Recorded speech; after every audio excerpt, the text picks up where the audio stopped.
नमस्कार, आप सुन रहे हैं द बॉलीवुड रेडियो और मैं हूं आपके साथ आकाश।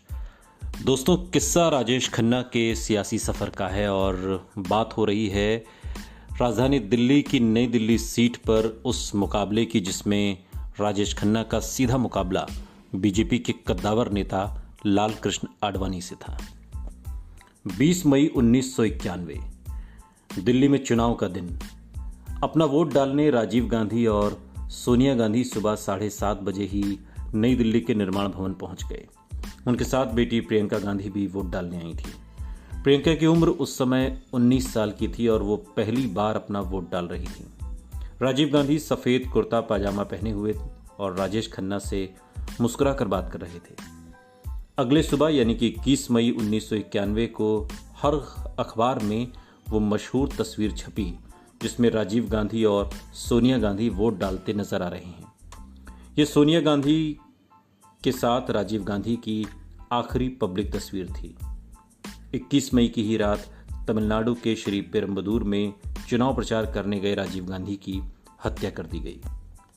किसी को उम्मीद नहीं थी कि राजेश खन्ना लाल कृष्ण आडवाणी जैसे बड़े नेता के सामने ठहर पाएंगे, मगर वोटों की गिनती के दिन हर कोई हैरान रह गया। वोटों की गिनती शाहजहां रोड पर बनी यूपीएससी बिल्डिंग में चल रही थी। उस दौर में वोटिंग मशीन नहीं हुआ करती थी, वोटों की मैनुअल काउंटिंग होती थी। आडवाणी की जीत को पक्का मान चुके उनके प्रशंसक गाजे बाजे के साथ आए थे, लेकिन सरप्राइज ये था कि राजेश खन्ना शुरुआत से ही लाल कृष्ण आडवाणी पर बढ़त बनाए हुए थे। शुरुआती रुझान से आडवाणी समर्थक सन्न थे। पूरे बीजेपी खेमे में खामोशी छाई हुई थी।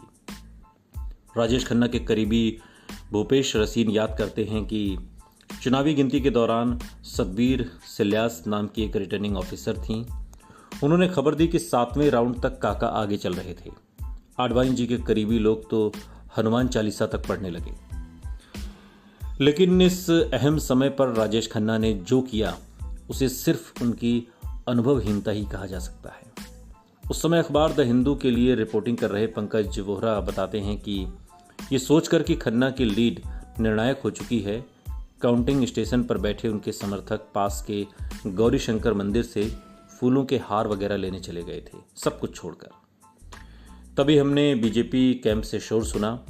आडवाणी जी के एक समर्थक ने मुझे बताया कि आडवाणी जी 1,500 वोटों से जीत गए हैं। मुझे याद है कि जगप्रवेश चंद्रा जी राजेश खन्ना के इलेक्शन एजेंट थे और सतबीर सिल्यास रिटर्निंग ऑफिसर थी। तो सामान्य प्रक्रिया ये होती है कि इलेक्शन एजेंट रिकाउंटिंग की मांग करता है, मगर उन्होंने ये मांग नहीं की। उन्होंने ये नतीजा स्वीकार कर लिया। रशीद किदवई जो कि जिन्होंने सोनिया गांधी की जीवनी भी लिखी, को वो शाम अच्छी तरीके से याद है और वो कहते हैं कि राजेश खन्ना के ऐसे कोई लॉयलिस्ट भी नहीं थे जो वहाँ रुकते। तो वो विजिल ज़रूरी थी कि हर वोट पर नज़र रखी जानी चाहिए। वो आखिरी तक अब उनके समर्थकों ने वो कोशिश आखिरी समय तक नहीं की। राजेश खन्ना भी सिस्टम में नए थे। सिस्टम में चीज़ें कैसे होती हैं उन्हें कुछ पता नहीं था। उस शाम नई दिल्ली लोकसभा सीट पर लाल कृष्ण आडवाणी ने 1,589 वोटों से राजेश खन्ना को हरा दिया। सियासत के बड़े खिलाड़ी राजेश खन्ना तो नहीं थे, लेकिन लाल कृष्ण आडवाणी पुराने और माहिर खिलाड़ी माने जाते थे। लाल कृष्ण आडवाणी को 93,662 वोट मिले थे, जबकि राजनीति में नौसिखिया होने के बावजूद राजेश खन्ना को 92,073 वोट हासिल हुए, जो कि किसी भी लिहाज से बुरा प्रदर्शन नहीं था। लेकिन राजेश खन्ना सियासत में नए थे और उस नएपन में उनसे आखिरी समय एक चूक हो गई। वो चाहते तो रिकाउंटिंग की मांग कर सकते थे। सुनते रहिए द बॉलीवुड रेडियो, सुनता है सारा इंडिया।